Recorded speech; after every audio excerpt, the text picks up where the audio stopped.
Hey, what's up, fam? Coach Rod. I'm gonna talk about what is a real man. What is a real man? Um, I'm also going to coincide with the video I did yesterday.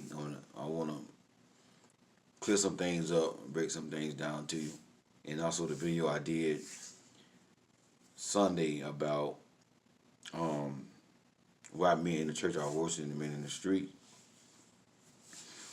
And this is the thing. Men are not getting educated. Men are not getting educated, and you don't find too many videos on social media geared towards men. Mainly the videos on social media is geared towards women. So, if I gotta be one of the few ones who getting stuff towards men, then so be it. And I know every man not gonna get it. Some men are, some men not. Most men not gonna get it. But hey, it's not all about the numbers. If I can reach one or two men, I'm good. So what is a real man? What is a real man? Number one, a real man is a God-fearing man, and what I mean by that is, even though you may not be a Christian. I'm a Christian, but you may be a Muslim, you may be a Jehovah's Witness, Seventh Day Adventist, whatever. You know, so when I say a God-fearing man is a man who's submitted to some type of higher power, not necessarily mean you got to be a Christian man, because I don't want to sit here and like force my religions on everybody else. Oh, you gotta be a Christian, you're going to hell and all that. I don't do that. I want all of us to be able to come together and get along and have our own different belief and walk in love toward one another. Just get along. So wherever how you was raised, because some people just was raised in a Jehovah's Witness home. Some people just were raised in a Muslim home. So wherever you was raised, however you was brought up, submit yourself to a higher power. That's what a real man look like. A real man is a man who have God in his life. No matter what he believes, no matter what his race, what his religion is. A God-fearing man is a man that is accountable, that he got accountability. That's the problem with a lot of men that like they don't have no accountability. You know, and the only person going to keep a man straight is a man that fear God. If a man don't fear God, can't trust him. Can't trust him. If even same thing with a woman. If a woman don't fear God, you can't trust her. Same thing. You know, I can't leave God out. Number one, a real man is a God-fearing man. He's submitted to a higher power. Number two, a real man is a leader. A leader is somebody who take the initiative, who take the example and do something. He don't wait on the followers to do something. He do it, and the followers follow him. For an example, I coached a woman one time, and she was like, Cobra, I want my man to tell me that I'm beautiful. Sometimes, it just make me feel good, and I tell him what I want. I say, well, you never compliment me, you never say I'm beautiful. His response is, oh, you don't tell me that I'm handsome. See what I'm saying? He waiting on her to tell him that he handsome instead of him taking the initiative and saying, baby, you pretty. Baby, you beautiful. And then she would keep it, reciprocate, thank you, baby, you look handsome. That's the thing that a lot of men don't understand. Don't wait on your woman to do stuff to tell you this, tell you look good, whatever. Take the initiative and let her know. She gonna reciprocate. If she ain't reciprocating, guess what? You with the wrong woman. You with the wrong woman. So a real man is a man that is a leader. He take the initiative. He lead out in front. He take the load off the woman because he the stronger one, and he treat the woman as the weaker vessel. Not saying she is the weaker vessel, but he treat her like she's the weaker vessel. Okay. Number three, a real man is a provider. Now this where y'all finna cuss me out at right here. Oh, I need a woman to help me pay bills. I can't pay it all by myself. Yeah. I live in New York, like one guy commented on my video. I live in New York, and it's too much money. I can't afford to pay all the bills. Listen. A provider doesn't mean that you pay all the bills and your woman don't work, your wife don't work. That's not what it means. Provider just mean that as a man, you take on the responsibility of making sure your household is taken care of. That's all what it is. That's all what it means. Don't get bent out of shape. Don't be cussing. You a simp. You did here. Providing doesn't mean you pay all the bills. You sit home. Providing just means that you taking the responsibility as the man. And I'm gonna tell you this right here, fellas. And I'm gonna do another video on it right here. You gotta get your money game right. You gotta get your money game right, because you complain about women don't submit to a man, but if you bring home 500 a week and she bring home 1,000 a week, it's gonna be hard for a woman to submit to that. I'm gonna tell you something, fellas. One way a woman respect a man is his ability to lead in the area of finances. There's one thing y'all don't understand. You have to understand it right here. And again, I'm not saying you gotta pay all the bills or nothing like that. But what I'm saying is, as a man, you gotta change your perspective to 50-50 until being a provider. That's all I'm saying. Don't come to the table with that nonsense to a woman, because a real woman, you're going to turn her away. The only woman going to agree with that is a woman that ain't good for you. But a real high value woman, you're going to turn her away. You're going to turn her away. So that's all I'm saying. Change your mindset. Change your perspective. Have the mindset of a provider. Come to the table, sit down and say, listen, this is for married, the ones who want to get married, by the way. If you don't want to get married, you just pop back my video. You ain't got to listen to it. But if you looking for a wife, you want to get married, you sit down, you talk to her for y'all to get married, say, listen, I need help. I can't pay all the bills. This is what I make. Okay? If she agree upon that, which most women will, this is what I need you to do. Tell her what you need her to do. I pay this, I pay that, but I need you to cover this right here. That's what I'm trying to get you to see. And that's being a leader. You the man, you the head. You got to sit down and tell her what you can and what you can't do. And if she's a good woman, she'll say, okay, that sounds good. Or she might give another idea. We can do it like that too, whatever. But if y'all get married, y'all agree on 50-50, that ain't nothing wrong with that. Hey, you happy, she happy. That's all that matter. But don't go to a woman with that mindset, 50-50. That's why women don't want to. That's why it's hard for a woman to submit to a man, because women normally submit to alpha men. Alpha men, a man that they know that they can lean on and that they can know that he's gonna be there for them. And I'm trying to tell you what I know. When your money is funny, when your money ain't right, it's hard for a woman to submit to that. I'm trying to tell you. And she looking at you like some women may not say that. Some women gonna tell you in your face, oh, you ain't nothing. I make more money than you. You ain't nothing. Just some women gonna tell you. But you may have some women, they might not say nothing to you, but when you making a little bit of money and they making way more than you, they seem to look down on you. Trying to tell you. Number 4, a man that is a protector. You got to realize, man, you was created to protect. Understand me? You was created to provide. You was created to fight for your family, fight for your woman. That's why God made you stronger. That's why God made you bigger. That's why God gave you bigger muscles. Because by nature, he wanted men to protect, to fight.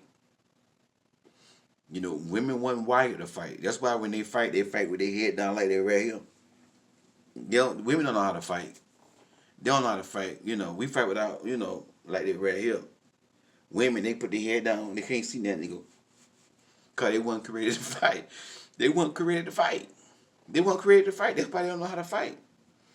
Most women know. Some women probably know how to fight. But most women don't know how to fight. Because they weren't created to fight. We are. We are. And once a woman know that she feels secure that you're going to protect her, I'm trying to tell you, man, y'all ain't going to understand it here. That woman will submit to you like no problem. I'm talking about a good woman. Now I want to say that this may not be every woman. Every woman may not submit to you. That's a problem. See, the women there who you want, the women there who you in their inbox, them women ain't gonna submit to you because you looking at how fine she is. You wanna know if a woman's submissive or not? Look what she put on Facebook. Look what she put on Instagram. She's showing all that right here. But she ain't gonna submit to you. She ain't gonna submit to you. She ain't gonna submit to you. You understand me? But I'm talking about a real woman. If you pick the right woman, a real high value woman, if you make her feel a sense of security that you are going to protect her, if she feels safe when she are with you, she don't mind submitting to you. If she feel like you are a provider, even though she may go to work too and help you pay bills, but she see that you're not lazy, you got a vision, you got drive, you got green dream, you got goals, and you working towards something, guess what? That woman gonna submit to you. Women can't submit to a man who's not a provider. Most women, they're not gonna submit to a man with the mindset, 50-50. That's a turnoff. That's a turnoff. Turnoff. That's all I'm saying. So what I'm saying is, as a man, change your mindset. I'm not saying you got to pay all the bills, but change your mindset from 50-50 to having the mind to provide. That's all I'm saying. Sit down, talk to the woman. If y'all agree on 50-50, when y'all get married, whatever, that's y'all business. Y'all married, y'all happy. Do it that way. That's all I'm saying. But don't go to the woman, 50-50, equal right. Y'all want equal right. Yeah. That's a turn on, bro. And you can't, a woman ain't gonna submit to that. Most women ain't. An insecure woman, yeah, she will. And you don't want an insecure woman. Number 5, a man that can be faithful to one woman. That is the biggest challenge to men, is being faithful to one woman. And that is what makes a man a real man. A man that can be faithful to one woman. A man that can be with one woman and help that woman raise his kids. Let me tell you something, man. Y'all don't understand it, man. When you cheat and cheat and cheat, all you doing is ruining your kids. You ruining your legacy, man. Because what you do, you going to pass it down to your kids. I'm trying to tell you now, I coached the man. His baby mama sleeping around. She done here so many times. She sleeping around. Get what his daughter's doing. They sleeping around at teenagers. Daughter hot in the tail already. Because you know why? They got the sin of their mama. They learn from their mama. You understand me? And then get what? Her daughter, the man daughter, when her daughter get pregnant and have her daughter, guess what she gonna do? She gonna do what the great grandma did. And she gonna do what the grandma did. That's what I meant to say. Which is his daughter mama. She gonna do what the grandma did. And what their mama doing. It's gonna keep getting passed down, and then you gonna have a whole family being dogged out because what this woman doing, she ruining her seed, she ruining her legacy, sleeping around, and that's what you do when you sleep around with a bunch of women. All you doing is hurting your seed. You're hurting your seed. You're hurting your seed. But when you be faithful to one woman, that what makes you a real man. When you can turn other women down and focus on one woman, that what make you a real man. A real man is a man that can be faithful to one woman. And let me tell you something. bro, you ain't got God, you ain't gonna be able to do it on your own. That's why I put God first. Because without God, you can't do none of this stuff here. Without God, God gotta be the center of your life. Like I say, whatever you believe, whatever you will, you gotta be submitted to a higher power. And if you ain't got no accountability in your life, you're not gonna be able to do none of this stuff I said. Lead, provide, protect, or be faithful to one woman. You gotta submit yourself to the higher power. That's what a real man is. A real man is a man that has discipline. A real man is a man that has self-control over his small head, over his little head. That's what a real man is. Whenever a man don't have self-control, he's not a real man. He's not a real man. So that's my thoughts, my opinion. Again, and like I was saying on my video I did Sunday, you know, men are not getting taught this in the church. In most churches, some churches probably do it, but stuff like this not being taught. Pastors are not doing it. If a pastor don't know how to teach men, hire a life coach like me and come in your church to teach men this thing. Teach the young boys how to be men. You know, you got so many young boys out there being raised by their mother alone, and I'm telling you now, I talked to somebody today, and I ain't gonna say no name, whatever, but her son is out of control, out of control. And I told the person, I say, listen, she gotta take football from him. If you act up in school, you're not playing football. And in response, well, maybe she feel like football is the only way out, and it's the only way he gonna make it to the NFL. Guess what? If he's skipping school right now, if he being bad in class, he not gonna go to the NFL. The only place he gonna make it is in the grave or in jail. Anybody will tell you that know anything about sports. If you want to be successful in the NFL, you gotta have discipline. You gotta have structure. You ain't got that, you're not gonna make it. You're not gonna make it. And that's what these young men need in their life. And that's why churches need to have men ministry. Hire somebody to come in there, teach men stuff that I'm teaching. This is why men are the way they are. This is why the church men are the way they are, because there's no men fellowship, no strong men bond that they can, like the Bible say, iron sharpens iron, that they can get sharpened from. They can be vulnerable with one another and talk about men issues, men topics, and having men teaching them what real men is all about. Because society taught men a real man is a man that have a bunch of women. But that's a weak man. That's a man who had no self-control, who had no discipline over his life. And whenever you don't have no self-control, no discipline on your life, you're going to always be broke. Because you know why? You're going to have so many women in your face every Friday because you got all these baby mamas and you ain't going to be able to hold two niggas together. Because you ain't got no structure. You ain't got no discipline as a man. Now you mad at child support. Hey, you can't control your small head. That's why you got all the problems in your life. I don't know who I'm talking to, but you got to control your small head. Become God-fearing. Be a leader, provider, protector, and be faithful to one woman. And I guarantee you, your whole life will change. Hey, God bless y'all. Coach Rod.